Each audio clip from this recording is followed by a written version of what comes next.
And welcome back to another episode of me reading this fucking book.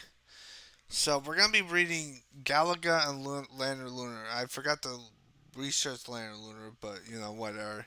So Galagan was Gal- Galaxy Galagan. I don't know. Originally released in 1979, just like the last two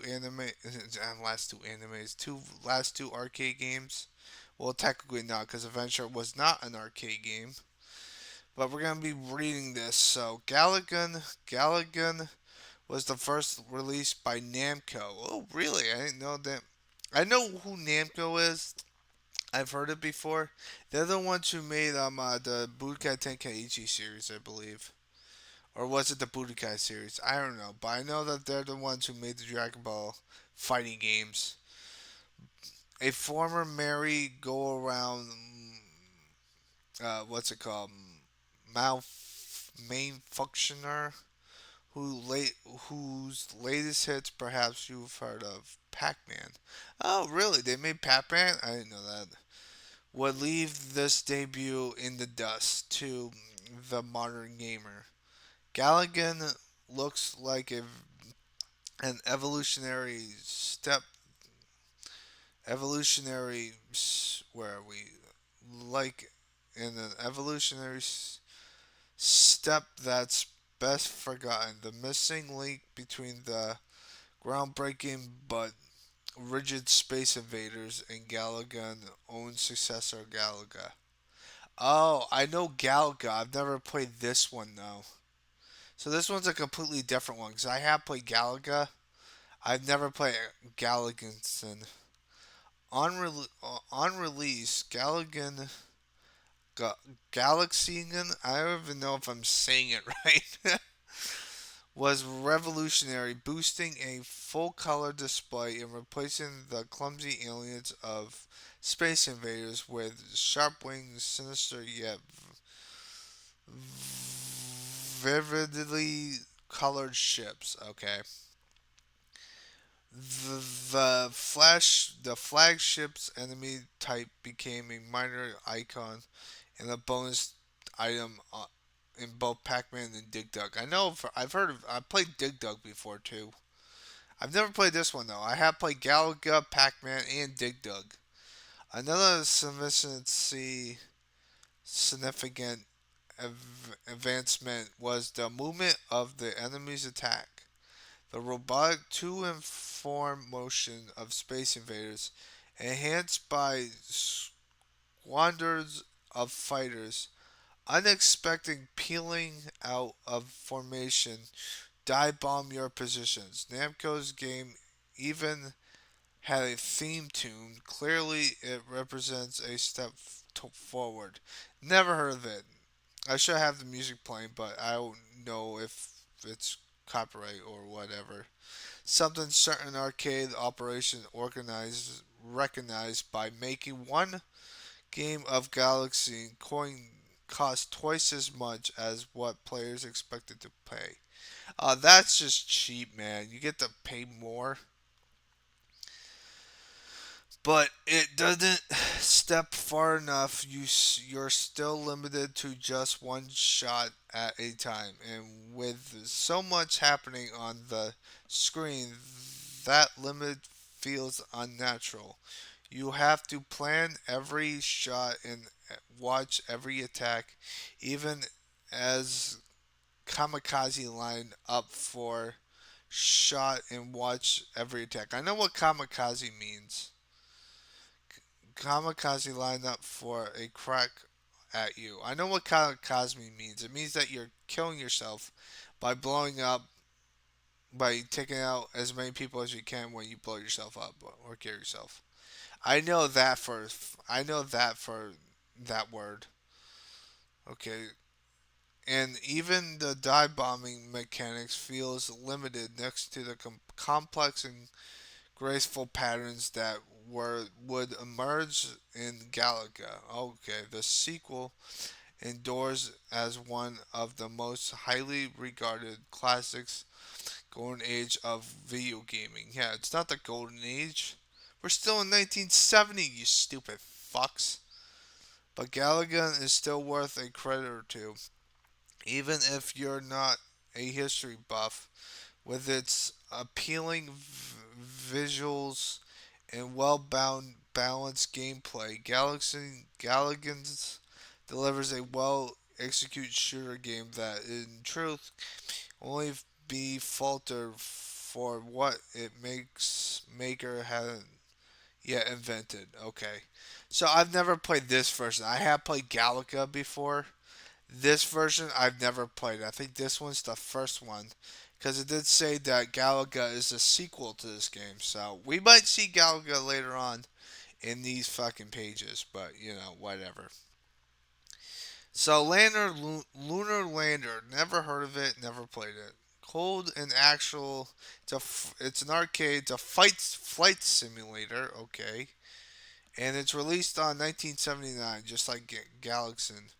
Cold and actually rather serious in tone. Lantern Lunar may sound like a knockabout science fiction rope, but this classic arcade game is tainted with a very slight whiff of education. Okay, no, now I know I've never played it because I don't like fucking reading about education. In instance, Atari's offering is a bare bones physics simulator. You balance fuel consumptions, thrust, gravity, and momentum to land the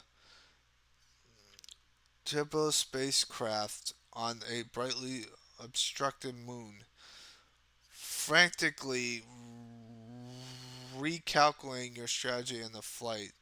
Avoid blowing yourself into pieces in the process. Actually, no, I feel like I've had played this game because I remember playing. I remember trying to record this game because I have a PlayStation 2 version. I have like a PlayStation 2 game where it shows you a bunch of arcade games like Paperboy and fucking like Paperboy, Dig Dug, and Root Beer Tapper, and all those types of games. I think one of the games is Lantern Lunar, and that I think that's true, but I don't know if I remember playing it or whatnot. I do remember playing one that's like this, but I don't know what it is though. So we'll find out. It may sound fairly dull, but surprisingly, it isn't at all. And it's particular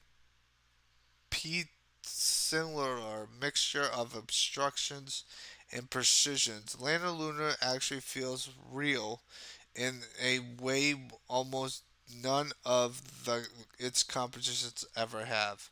You mean the terrain that sucks dick, apparently?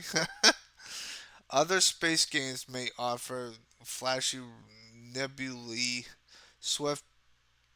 Man, these fucking words are getting tougher and tougher, man. Pirates said Pirates innings craft and intergalactic event adventure filled with alien encounters and laser battles. But Lantern Lunar is the only one to allow you to briefly lose yourself in the fantasy that you're genuinely on board. Okay, in an Apollo mission, on board an Apollo mission. Okay, staring feverishly at the control panel, praying that you aren't about to get your away team buddies comprehensive pulverized before they get to plant their flags. Oh, I get it now. So it's like one of those fucking games where you're trying to plant your flag, but you gotta make sure your buddies don't die, because it's a team-based game. And in its own modest little way, Lunar Lander. I keep saying Lander Lunar, but it's Lunar Lander. I keep putting the words back and forth. What the fuck? Was forward thinking too. Physics is now one of the great battlegrounds of modern gaming. A back to back box bullet point in everything from shooters Like Half-Life 2, I have played that game. Two quirky puzzle like blocks. I never heard that one. Lunar Lander got their first when other games were still drawing childless mazes or trying to convince you that a large letter X was actually a racing car. Atari Classic might be light and on generally fun than in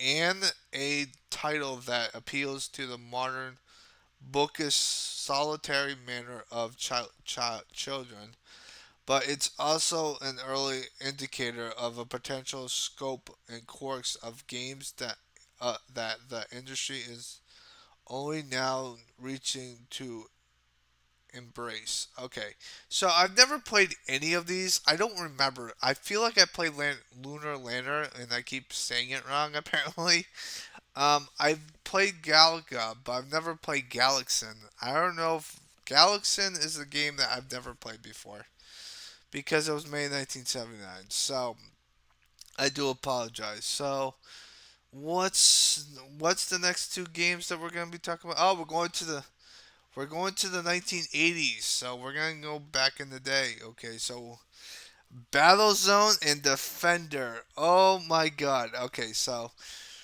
I'm gonna say that for the next video, but I remember playing Defender, and I have played a little bit of Battlezone, a little bit. But Defender, I hate playing fucking Defender. But we'll save that for the next video. Hope you guys have a nice positive day, and always stay positive.